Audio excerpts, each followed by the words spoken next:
Welcome, everybody. We're going to go ahead and get started. My name is Sarah Youngman. I am the Director of Communications and Development at Community Legal Services. So we really want to thank you for joining us today. We do have these presentations weekly. Next week, we are going to begin offering them just once a week on Fridays at noon. And the calendar is always available on our website at www.clsaz.org/events. And the registration information, topic information, everything you need is right there on that page. Today, we're going to be joined by Janice Villapando and Stan Silas, two of our legal team for our housing unit. And I'm going to go ahead and turn it over to them. Thank you, Sarah. This afternoon, Janice and I are going to talk to you about motions to compel based on the fact that property managers and landlords are seeking, even though the tenant has sought to remain in their home pursuant to the governor's executive order, the ability to stay in their homes and the process for trying to challenge those motions to compel. So the agenda is in front of you. We're going to talk about the governor's executive order. We're going to talk about navigating justice court, motions to compel enforcement, and interaction with constables. And then we'll have questions at the end of the session. Okay. The Governor's Executive Order 2020-14 has been in existence since March 24th, 2020. Okay, the premise behind that executive order is to stop constables or sheriffs from locking you out as a tenant who has been faced with an eviction. The tenants, however, must still pay the rent. And landlords can still obtain judgments against the tenant for engaging in acts that violate their lease or the Landlord-Tenant Act. That judgment will remain on your record and can impact adversely your ability to find housing after the executive order expires. Now, because the governor's executive order was directed at constables so as to keep them from locking tenants out during this pandemic, there are certain things you must be aware of in order to avail yourself of those protections. You have to give your landlord and property manager notice if any of the following circumstances should occur. You've been diagnosed with COVID-19 and you must be quarantined. You've been ordered to self-quarantine by a medical professional because of your symptoms as defined by the Center for Disease Control. Someone in your household has been diagnosed with COVID-19 and you must be quarantined as a result. You have a health condition as defined by the Center for Disease and Control, and you are more at risk for the disease than the average person. Or you've suffered a substantial loss of income as a result of COVID-19, such as job loss, reduced pay or compensation, your workplace closed, or you have an obligation to miss work to care for a homebound school-aged child or other circumstance related to COVID-19. When you give or mail the COVID-19 notice, which was just shown in the previous slide, to your landlord or property manager, you should attach any supporting documentation available for one or more of the above listed conditions. Okay, now this is a form that CLS has developed for your ability to notify your landlord or property manager of your right to pursue the postponement of an eviction under COVID-19 because you have a COVID-19 condition. You will notice it lists the same conditions related to the disease as we just discussed earlier. And then it also talks about those financial conditions based on loss of income connected to COVID-19. You need to check the appropriate box or boxes, provide that to your landlord or property manager. Make sure you can prove that you provided it to them and keep a copy for your records. Because at some point, if the landlord chooses to continue with the eviction, you will need this document to try to produce it and give it to the constable to convince him or her that you should not be locked out of your home. The whole point of this notice is 2 points. One, to try to convince the landlord or property manager that going forward with eviction is counterproductive to the governor's executive order and it flies in the face of this pandemic. And second, if you're unable to convince the landlord or property manager to not continue with the eviction and they go forward and get a judgment, then you really need this information to provide to your constable so he or her will not execute the writ that the landlord is seeking to have them execute so they can remove you from the dwelling unit. Now, CLS has produced some other forms besides this one to go along with this notice. We have a form that you can submit to your healthcare provider or to your employer that provides additional documentation regarding the conditions listed as to the medical issues or the economic issues. Look on our website for those forms, see if they're applicable, if they will work for you, and give them to the relevant healthcare provider or employer to help you provide that available supporting documentation to your landlord or property manager, and then ultimately to the constable. It is key that you have this information because our experience is that landlords, property managers, and constables have this belief that tenants need to provide a great deal of documentation in order to convince the constable he or she should not go forward to walkout. That analysis is incorrect given the governor's executive order and the Maricopa County Justice Court's best practices. You can use text messages, email messages, whatever available supporting documentation you have to explain and support the notice. That is what you need to provide to the constable. One to the landlord, property manager, and two to the constable. Okay, next slide, please. Some more tips. Courts in Arizona handling eviction hearings differently. Primarily, they're doing it telephonically. If you receive a summons, you should call the court to confirm your court date and find out when the court date and time when your initial hearing is going to be held. As I said, telephonically. June 1st, courts are now starting to have people come back into the courtroom, assuming you're wearing a mask. But it's very important you get on the website when you get that complaint and summons to find out how your initial hearing is going to be handled. And I will tell you right now, our experience is that during that initial telephonic hearing, that's going to be not only your initial hearing, it's going to be your trial. So be prepared to try to defend your rights of possession during that initial 5-7 minute hearing. And if you want a trial, make it very clear on the record that you would like to request a trial. You have 3 days to have that take place. But if you're not prepared, try to push back and say, well, I wasn't prepared for this. I would like to exercise my rights to a trial, and ask the judge to grant you a trial, and then ask for the proper documents under the rules of procedure for disclosure. So you have the documents from the landlord, and you'll have to give them your documents. When you provide that COVID notice to your landlord and constable, that notice is available so that you want to make it available to the constable. So if they show up, assuming the landlord goes for the eviction, you can give it to the constable and try to persuade him or her that they should not lock you out. So hearings are being held differently. Primarily, they're going to be telephonically. They're going to be held in a telephonic fashion. They're going to most likely want to combine that initial hearing with a trial. You're going to do your best to push back against that. If you believe you need to have a trial and you have an affirmative defense, you should assert your right there. And also make sure that you give that COVID notice to your landlord or property manager early in the process, and keep copies so you can do the same when the constable shows up to lock you out in the event the landlord does not want to postpone the eviction action. Next slide, please.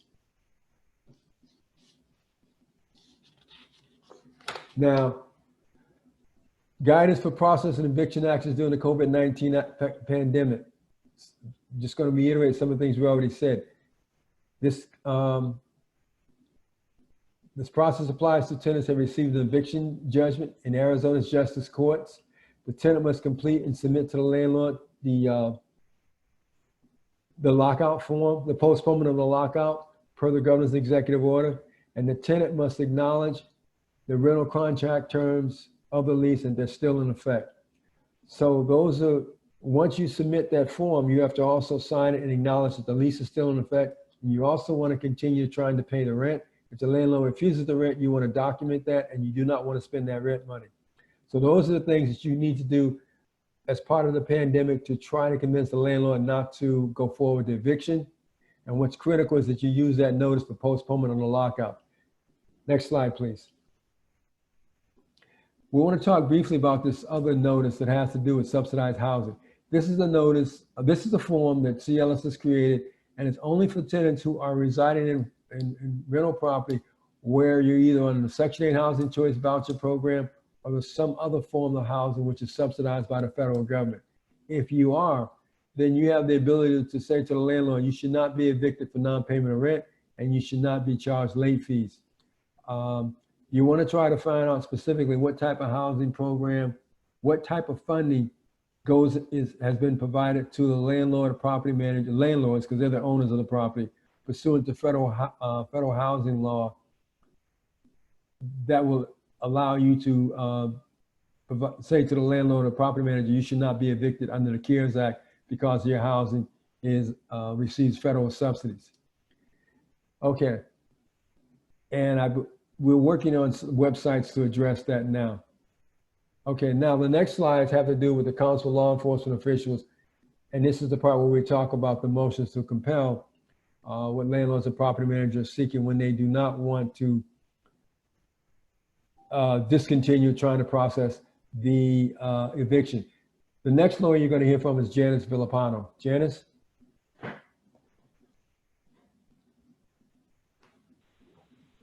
Thanks, Dan. You're welcome. Okay, so CLS attorneys have been in court slugging it out on these motions to compel. And so we're in a good position to kind of report back and talk about what's successful. And by successful, I mean thorough and in concert with a document called Best Practices for the Courts. And so I wanted to back up just really quickly. When a client comes in to CLS, sometimes they have the notion that the executive order that the governor issued is sort of a moratorium against eviction actions or judgments. Everyone has a little bit different understanding of what the word eviction means. So what I wanted to make clear is that the executive order, its intent is to prevent, not to make more homeless people in the midst of an epidemic, and to allow people to shelter in place so that they don't spread the virus. That's a very simple way of explaining what it means.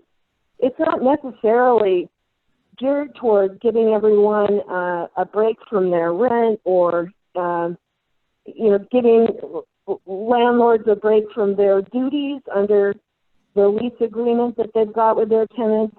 More, its intention is to keep people sheltered, basically. So with that in mind, what it does, it tells, it doesn't stop landlord from filing an eviction action at that first issuance of a complaint and summons. Those are going forward. The courts are obligated to keep on processing those. And our experience is that they haven't diminished. They've actually, the number of them filed by property owners has actually been increasing somewhat, especially at the start of the term of the governor's order. And that's legal. So what that means is that courts are able to issue eviction judgments awarding possession and damages, which is back rent in most cases, or property damages compensation to the property owner. So there's a judgment that gets rendered even though there's the executive order in effect. So that still goes forward. This is the part that a lot of people consider to be the eviction, and that is when usually a constable approaches the property and has the duty to change the locks and inform the tenant that they no longer are entitled to possession of the property. So that's where all the drama is a lot of times, and that's where someone may literally lose their housing. So the governor's order acts on your relationship as a tenant, if for tenants that are listening, with the constable. And so, as Stan has already explained and showed a form for, there are qualifying conditions, and it's the tenant's job to be able to show the constable and the property owner documentation is good if it's available, but the form itself is very helpful. And so that I think of it in terms of 3 copies. The landlord, the cons have it ready in case a constable approaches the property. And in case you are summoned into court for a motion to compel hearing. And what that is a motion to compel the constable to go ahead and enforce the writ of restitution, which means basically perform a lockout. It doesn't undo the eviction judgment. There's been a lot of confusion, and so that's why I spent a little time on that. Can we have the next slide?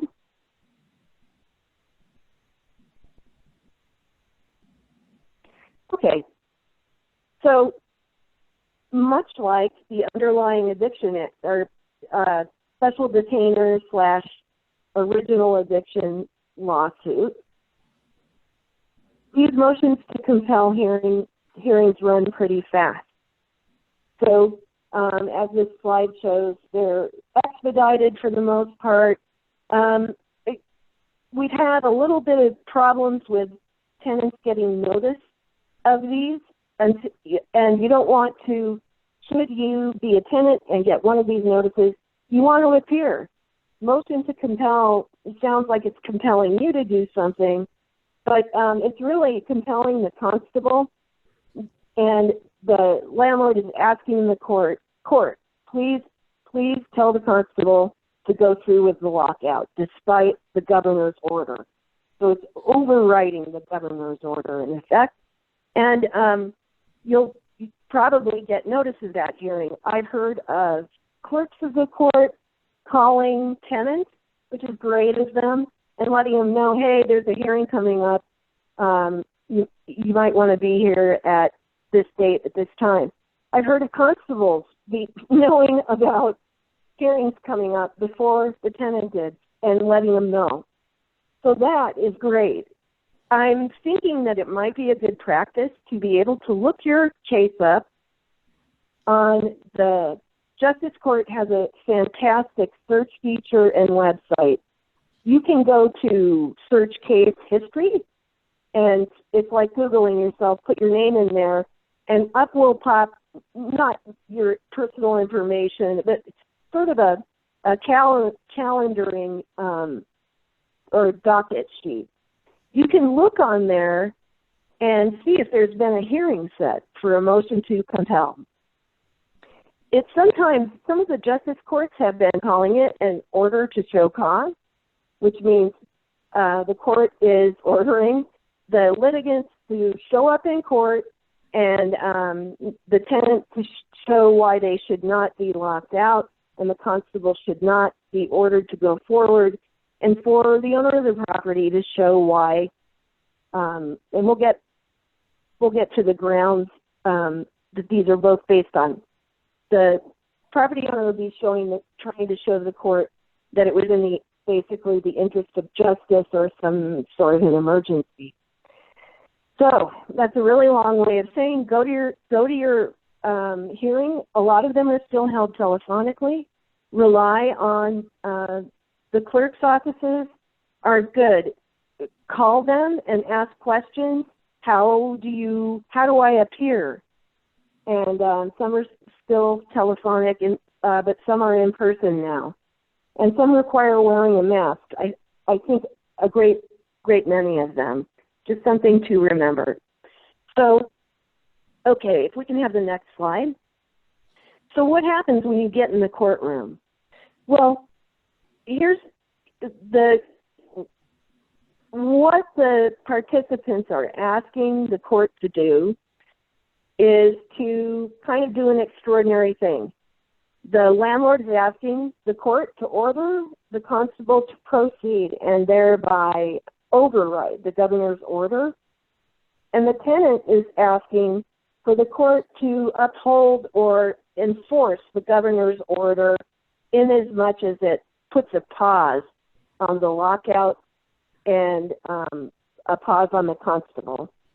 So the way you think about it is, gee, what am I asking the court to do, and how do I support the judge that is, trying to make this decision at this hearing, so that they know that I've proved my case and they have seen the evidence one way or another. The burdens of proof are different. So let's talk first about the burden of proof for the tenant. The tenant has to establish by a preponderance of the evidence that the tenant meets one or more of the qualifying conditions of the executive order. That's a mouthful, but it's what it means is if you have one of the forms that lists the different conditions from child care to a health condition that makes it that you need to stay home for, or you've lost employment. Any one of those is a qualifying condition, and so you want to be able to provide documentation that you can, and hopefully you've already given it to the owner of the property, but the court needs to see it too. Here's some things I've seen that work. A lady had a health condition, and she had records from her doctor's visits that showed this condition exists. It wasn't necessarily a letter written especially for the occasion, although I have seen those on the health condition front. I had a client who was an Uber driver, and his fares diminished really significantly to where he was having an economic hardship. So to prove that, what he submitted was basically a pay stub that showed his tips and his employment wages before the pandemic got really rolling and during. And so that, and most people know that Uber drivers' business just tanked in the early days of the pandemic, and it probably are still diminished. So those are the things that tenants have given the court to support what they're asking the judge to do, which is keep the lockout on pause. So the owner of the property has a different burden of proof, and it's a little bit more broad. Courts vary on what they think what they decided that this means, but as a part of the hearing process, the court decides whether enforcing the writ, in other words, having the lockout, is necessary for the interest of justice. Okay, what does that mean? Well, at one time, the court had felt that to allow the tenant to remain in the property longer would be too much of a hardship on the owner of the property.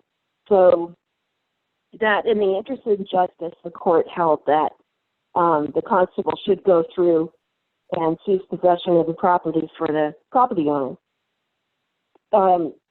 The other kind of twin to what the courts have, the landlords have to establish for the court is that proceeding with the eviction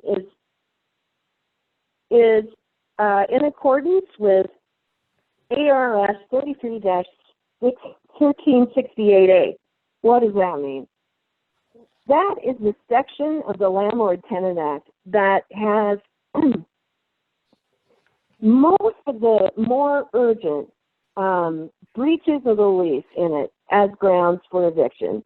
So it is a part of the Landlord-Tenant Act that includes things like some criminal actions, falsifying information on a rental agreement, although I would argue that that's not as urgent, and it's pretty broad as well. It might be worth having a look at it, if you wanted to anticipate, if you were a tenant going to one of these hearings, if you wanted to anticipate, you know, what you had to answer to.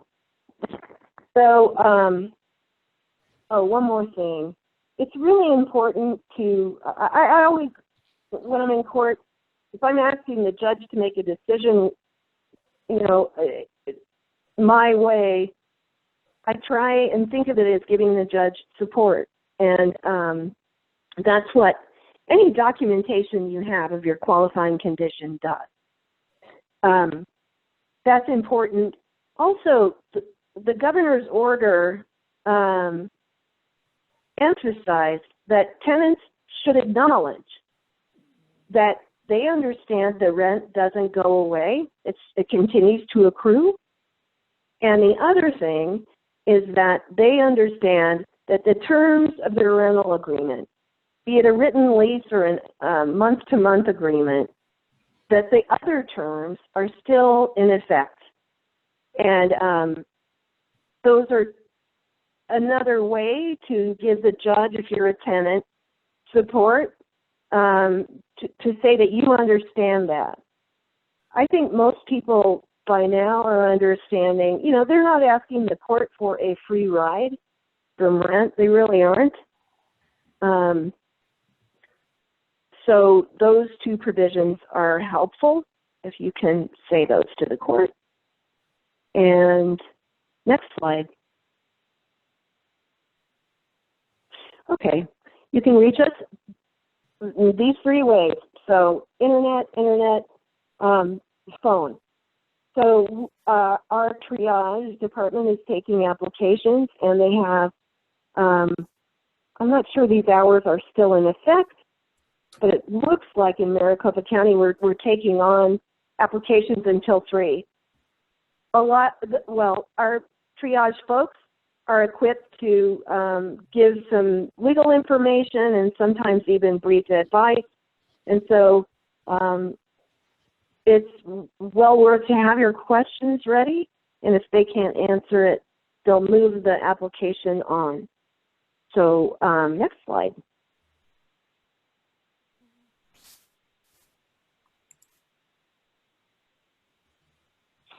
This explains itself. Ways that you can keep in touch with us. Oh, by the way, that form that Stan showed you and that we discussed of the qualifying conditions is going to be on our website. So is a tenant's tip sheet that's actually helpful for property owners and tenants that shows, that talks about relief available for the duration of the governor's order that deals with COVID-19. Hey, Janice, can And I it say looks something? like, Go ahead, yes. I'm sorry. No, go ahead, I'm sorry. Okay, can you go back 2 slides, please? Because I want to pick up on something you said about the hearing and just add one more right there. Okay, Janice did mention about acknowledging that you acknowledge that the lease is still in effect, you acknowledge you still have to pay the rent, and you have to, and the basis for the landlord's motion, either in the interest of justice or it's based on ARS 33-1368A. Okay, I've had a few clients who have been subjected to motions to compel under the basis of 33-1368A. That is a broad category. The landlord bar are going to try and pigeonhole every eviction, every motion to compel, every complaint and for eviction and every motion to compel under that specific category of the Landlord Tenant Act, because it gives them the ability after the fact of the eviction and they receive a judgment to then to come back into court and seek to have the constable issue the writ. You want to look at that language and be able to push back. For example, an authorized guest is not the same, does not raise to the same materiality as having criminal activities on the premises. And if you can demonstrate that that unauthorized guest is no longer on the premises, it might help you with your argument that the court should continue to allow you to stay in your premises and that the constable should not lock you out. But be prepared for the fact that every eviction, most evictions, the majority, are going to be based on that particular statute, so that the landlord bar can come back and try to pigeonhole, shoehorn their future motion to compel on that basis, even though it may not be something that truly is material, like it's not a material irreparable breach, and it has nothing to do with criminal activity, and it's one for which you've cured, and you should not lose your housing just because it's based on 33-1368A. But be prepared for that argument. Thank you, Janice.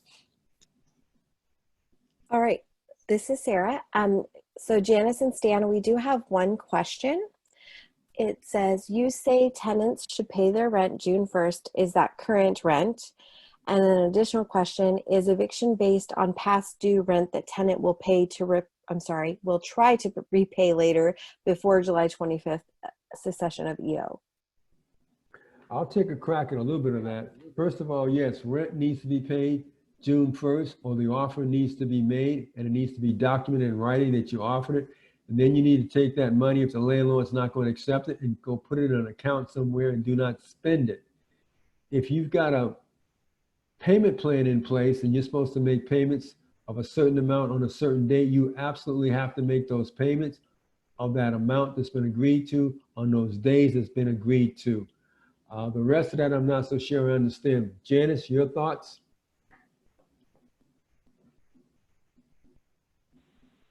I guess that's exactly it. I second what Mr. Silas has said, for the second question in this, is eviction based on past due rent that the tenant will try to repay later. So if by eviction in this sentence you mean an eviction judgment, first of all, if there's an eviction judgment, there will be a dollar amount associated with that, and that's usually the amount of past due rent, sometimes with attorney fees and costs added in. So that's the amount of the judgment. So if the tenant would try to repay later, then, eventually they would be satisfying that judgment and making the question of the constable in the writ of restitution a non-issue. It would just kind of go away because the tenant would have satisfied that past due, that judgment.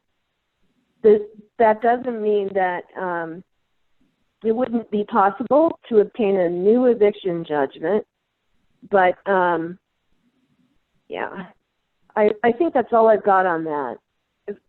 I hope I read that question the way that the participant intended. Perfect. We are still taking questions. That was the only one we had. Just to reiterate, Stan had mentioned in his part of the presentation that we do have some forms on our website. The easiest way to access those is clsaz.org/COVID-19. We have an entire page devoted to these presentations, forms and information that we've created, other resources for all of our different practice areas, not just housing or evictions. So check that out if you're looking for more information.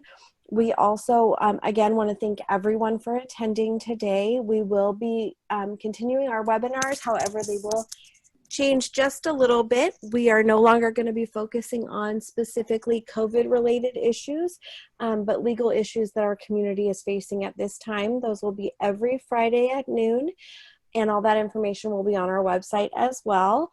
I want to thank Stan and Janice for taking their time to present for us today. Hey, And Sarah, if there are, yes. I just want to say this, sorry to interrupt.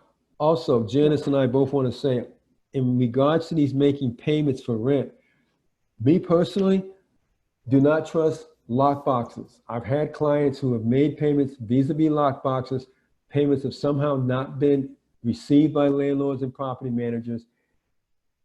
tenants have not been notified that the payment was not received, and they're not checking their checkbooks, both the old-fashioned paper checkbooks or online to see that in fact the money is still sitting in their account. Then what happens? At some point you get a notice, or you may not get the notice, and you're not aware that they have not received your rent.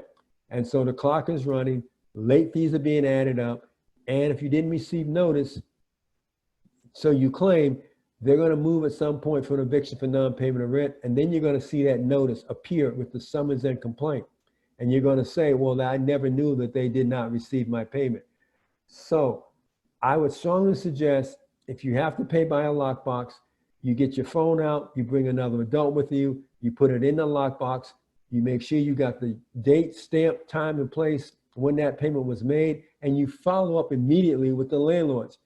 We cannot tell you how many times people have just like let innocent things mushroom into huge, terrible situations. So do not trust lockboxes, because even though you put the money in there legally, the burden's going to be on you to demonstrate you put it in there and they received it.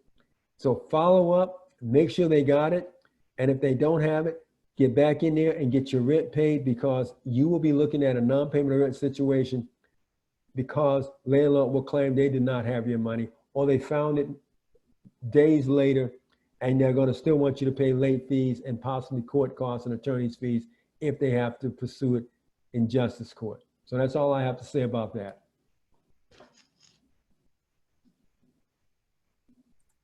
Thank you, Stan. We did receive one other clarification question: if a client hasn't paid rent for April or May. I don't know if that's based on, that's the whole, oh, sorry, April, May, and June. Are they all due on June 1st? Well, I guess I would ask, you haven't received, if you haven't paid April, May, and June, I would think, and Janice, you jump in there, you must, and you haven't received any notices. That's very weird. But nonetheless, Right. you're going to have a huge non-payment of rent bill to look at some point in time, and possibly late fees. So you need to address that as soon as possible. Great. Thank you. We will give it just a few more seconds to make sure there's no clarifying or other questions. Again, we really appreciate you attending our Community Legal Services webinar today. And if you need more information, please do access our website. And again, I thank Janice and Stan for their expertise and time today. So it doesn't look like there's any more questions. So that will conclude our presentation. Thank you all for joining us. Thank you. Have a good afternoon.